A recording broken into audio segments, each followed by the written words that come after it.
വാർത്താനേരം ആരംഭിക്കുന്നു. പ്രധാന വാർത്തകൾ നോക്കാം. കോവിഡിന്റെ ഒമിക്രോൺ വകഭേദം കേരളത്തിലും. ജെയിൻ-1 വകഭേദം കണ്ടെത്തിയത് തിരുവനന്തപുരത്ത്. വൈറസിന് വ്യാപനശേഷി കൂടുതലെന്ന് ആരോഗ്യ വിദഗ്ധർ.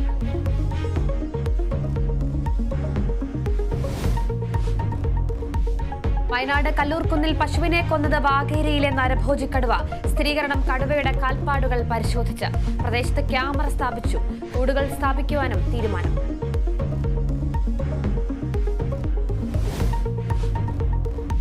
പാർലമെന്റിലെ സുരക്ഷാ വീഴ്ച അതീവ ഗുരുതരമെന്ന് പ്രധാനമന്ത്രി. ആഴത്തിലുള്ള അന്വേഷണം ആവശ്യമെന്നും നരേന്ദ്രമോദി.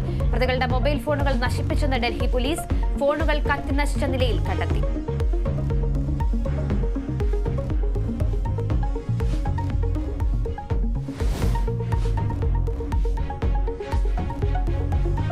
SFI പ്രതിഷേധത്തിനിടെ ഗവർണർ കാലിക്കറ്റ് സർവകലാശാലയിൽ തുടരുന്നു. സാദിഖ് അലി ശിഹാബ് തങ്ങളുടെ മകന്റെ വിവാഹ സൽക്കാരത്തിൽ പങ്കെടുക്കും.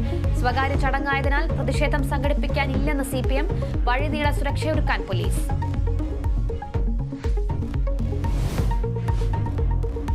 സംസ്ഥാനത്ത് ശക്തമായ മഴയ്ക്ക് സാധ്യത. 4 ജില്ലകൾക്ക് ഓറഞ്ച് അലർട്ടും 6 ജില്ലകൾക്ക് യെല്ലോ അലർട്ടും പ്രഖ്യാപിച്ചു. ശക്തമായ കാറ്റിനും സാധ്യതയെന്ന് കാലാവസ്ഥാ വകുപ്പ്.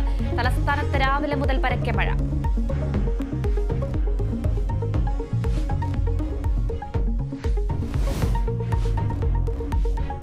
ഇന്ത്യ ദക്ഷിണാഫ്രിക്ക ഏകദിന പരമ്പരയ്ക്ക് ഇന്ന് തുടക്കം. ടീം ഇന്ത്യയെ നയിക്കുന്നത് KL രാഹുൽ. അവസാന 11-ൽ സഞ്ജുവിനെ പ്രതീക്ഷിച്ച ആരാധകർ.